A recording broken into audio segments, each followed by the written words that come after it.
పేదింటి అమ్మాయి పెళ్లికి ఆర్థిక సాయం అందజేయండి. అమ్మ ఫౌండేషన్ వ్యవస్థాపక అధ్యక్షులు గోనెల సమ్మన్న. కరీంనగర్ జిల్లా వీణవంక మండలం కోర్కల్ గ్రామంలోని నిరుపేద కుటుంబానికి చెందిన ఎండి రిజ్వానా వివాహం ఫిబ్రవరి 23వ తేదీన ఉండగా గ్రామంలోని కొంతమంది దాతల సహకారంతో వివాహం చేయనున్నారు. ఈ వివాహం గురించి తెలుసుకున్న కోర్కల్ గ్రామ కావేరీ సీడ్స్ ఆర్గనైజర్ అంబాల కిరణ్ 5,000 రూపాయలు ఆర్థిక సాయం పెళ్లి కూతురు తల్లి అలీమాకు అందజేశారు. రిజ్వానా తండ్రి ఇబ్రహీం గత 5 సంవత్సరాల క్రితం చనిపోగా చాలా నిరుపేదరికంలో కుటుంబం జీవనం సాగిస్తున్నారు.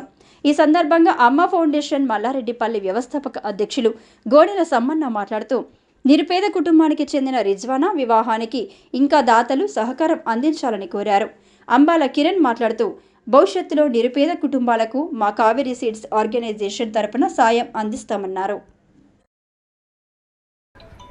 ఈరోజు కోర్కల్ గ్రామం అంటే జంగంపల్లి గ్రామంలో ఒక పేద బిడ్డ పెళ్లికి సాయం చేయడానికి ముందుకొచ్చినటువంటి దాతలు మరి కావేరీ సీడ్స్ ఆర్గనైజర్ అంబాల కిరణ్ గారు తన వంతుగా పేద బిడ్డ పెళ్లి సాయం కోసం ఒక 5,000 రూపాయలు ఆర్థిక సహకారం అందజేస్తున్నారు.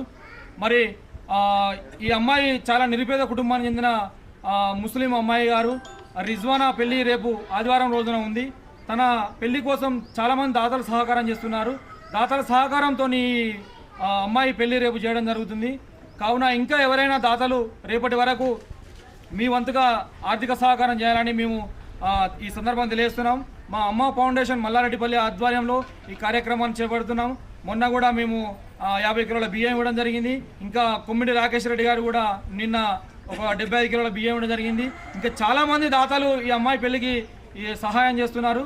కావున ఇంకా ఎవరైనా రేపు జరిగే ఈ రిజ్వానా పెళ్లికి మీ వంతుగా ఆర్థిక సహకారం అందజేయాలని తెలియజేస్తూ మరి మేము సోషల్ మీడియా ద్వారా చేస్తున్న కార్యక్రమాలకు స్పందించి తమ్ముడు అంబాల కిరణ్ గారు మాకు ఫోన్ చేసి అన్న మేము కూడా అమ్మాయి పెళ్లికి సాయం చేస్తామని ఈరోజు ముందుకు వచ్చి తన వంతుగా వాళ్ళ కావేరీ సీడ్స్ ఆర్గనైజేషన్ తరఫున అంబాల కిరణ్ గారు 5,000 రూపాయలు ఆర్థిక సాయం చేయడం మేము సంతోషకరంగా భావిస్తూ ప్రతి ఒక్కరు కూడా ఈ అమ్మాయి పెళ్లికి పేద బిడ్డ పెళ్లికి సాయం అందించాలని ఈ సందర్భంగా కోరుచున్నాను.